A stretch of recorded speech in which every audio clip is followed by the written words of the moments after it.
interact with people from your discipline as well as from other disciplines. It's very important for a professor that one should be able to stand in front of a diverse audience where not even a single person may be from chemistry, but still should be able to communicate something. So please bear in mind. And after my second lecture, if I forget, just remind me. I want to talk for 2 minutes about something special to you. अगर मैं भूल जाऊँ तो मुझे याद करा दीजिए. Second lecture के बाद जब सारे दोनों lecture हो गए, I'll talk something special. Okay, so I'm so delighted to be here. Reason I told you that from so many different places. I travel quite a lot abroad and I travel quite a lot in India also. Whatever names you spoke, I have traveled to all the. Did someone say Jharkhand? No. Jharkhand is the only state that I have not visited. Otherwise, I have visited the entire country. I have visited 6 continents. The only continent that I have not visited is South America. And something special before I start this presentation. While I'm a chemist talking about Antarctic ozone hole, one thing is, as I'll explain, that it is very, very important for all of us. Second thing is that Antarctica is a very different place. I can talk whole day about Antarctica and still it won't finish. And you would have tons of questions in which cannot finish in a day. So with the, I would say, blessings of Goddess Saraswati, I hold a special distinction, which I think that either I missed or the person who introduced forgot to mention because that is relevant to this, that I am the first and the only scientist from Haryana till today who has been as a member of the Indian Scientific Expedition team to Antarctica. So I have visited first hand Antarctica, and I'm the only scientist till today from Haryana who is visited. So that is why that makes me stand before you and talk about something about Antarctica zone. Second thing is, in this lecture, not in my next lecture, in this lecture, at many places you will see some pictures in the background or in the front where you will see myself. It is not for self-promotion, not at all for self-promotion. But if you know a little bit about Antarctica, then in Antarctica, if you have to find a subject to put something to break the monotony of ice, then either it is you, your buddy, your friend, or the penguins. You don't get anything else in Antarctica. So that is why, so if you would see pictures, you would see me or my colleagues somewhere, and those pictures are not for self-promotion again, because I don't need it, but it is to give you a perspective while we are discussing about it. So I say unique chemistry. So if you see that very carefully, I have written CHEMYSTERY. So it's definitely a chemistry and the mystery of the Antarctic ozone. I'm sure that almost everyone knows that there is an ozone hole, right? And we all are worried about it. But do you think that where is the ozone hole? Stratosphere, okay. But where? Above what? Above China, above India, above Antarctica. And we in chemistry also know that what causes ozone hole? What causes? And which countries produce maximum chlorofluorocarbons? USA produce the most. So USA produced the most chlorofluorocarbons, followed by China, followed by India. In Antarctica, there is no human activity. No one lives there. Only crazy people like us, they go there, spend a summer or a winter and come back. There is no industry. There is no human activity. Whole of Antarctica is, no one lives there. Only there are research stations and no one can live there permanently. We go there for a summer, we go there for a winter, that's all, not more than that. That's the bigger question. That brings it to sustainability. Sometimes when we think, oh, I'm in Kerala, there is a lot of water, so even if I use water day and night, so what? It doesn't matter. To me, it doesn't matter. But today today's lecture will tell you, no. If I overuse water in Kerala, or if I overuse water in Haryana, it's not that it is affecting only, it is not going to affect my neighbors. It is going to affect them.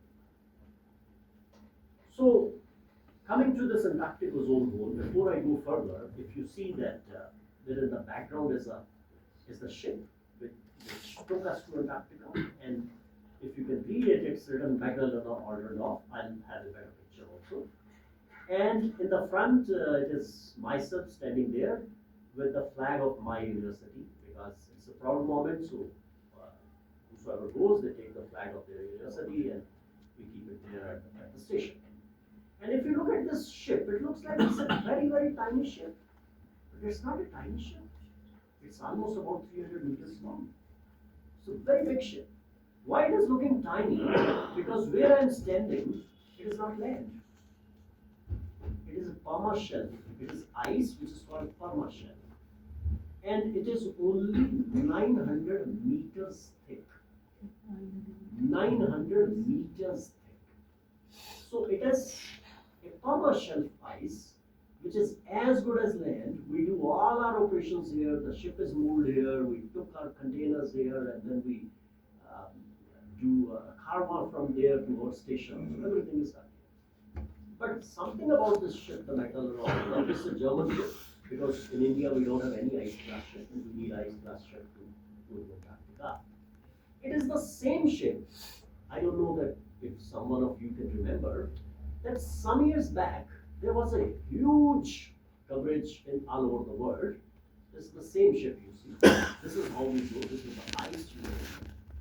The ship breaks the ice, and my cabin used to be this one, this bottom, lowermost cabin here. And this is, you see, Magellan Ordendorff. You can see now. This is the better name for you to read, Magellan Ordendorff.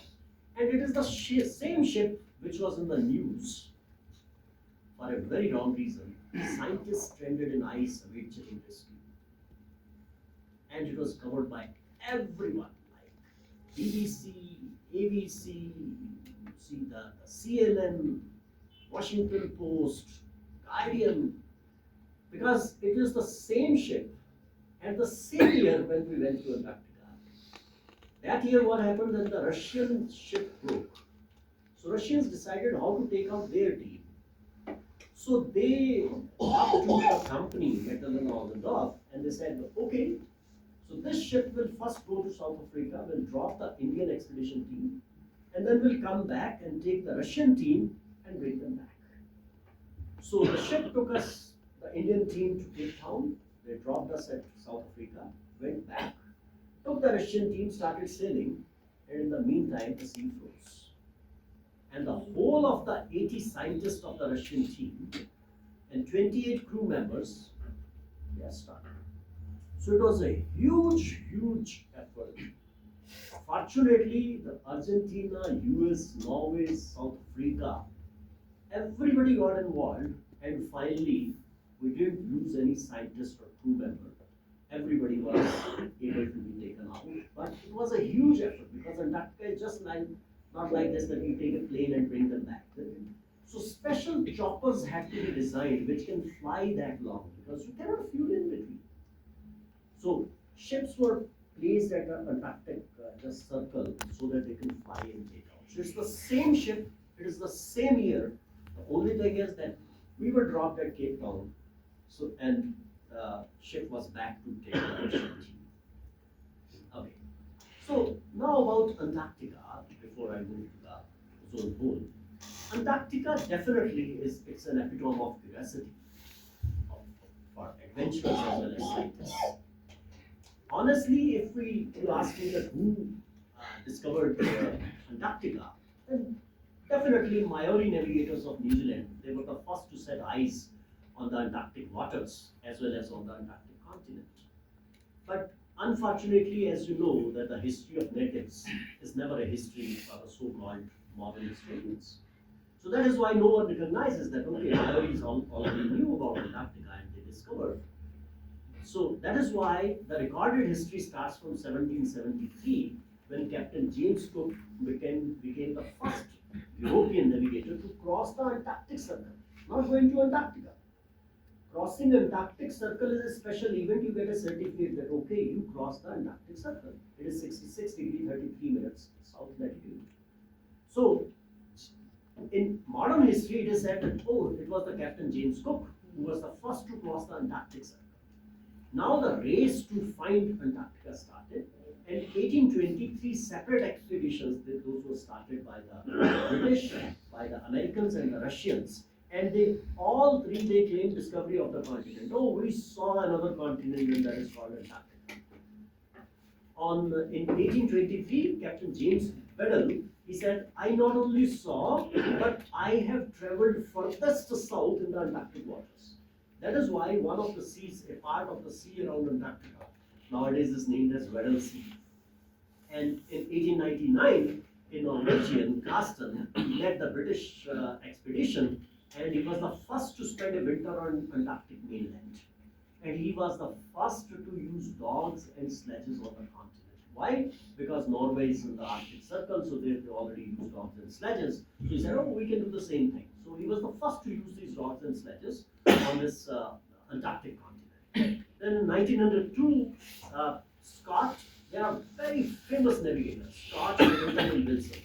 They all tried to reach the South Pole, but they had to return back 410 miles short of South Pole. In 1909, again the expeditions were made, and the Shackleton team, they could reach about 97 miles close, means just short 97 miles short of the South Pole they had to return. When I say they had to return,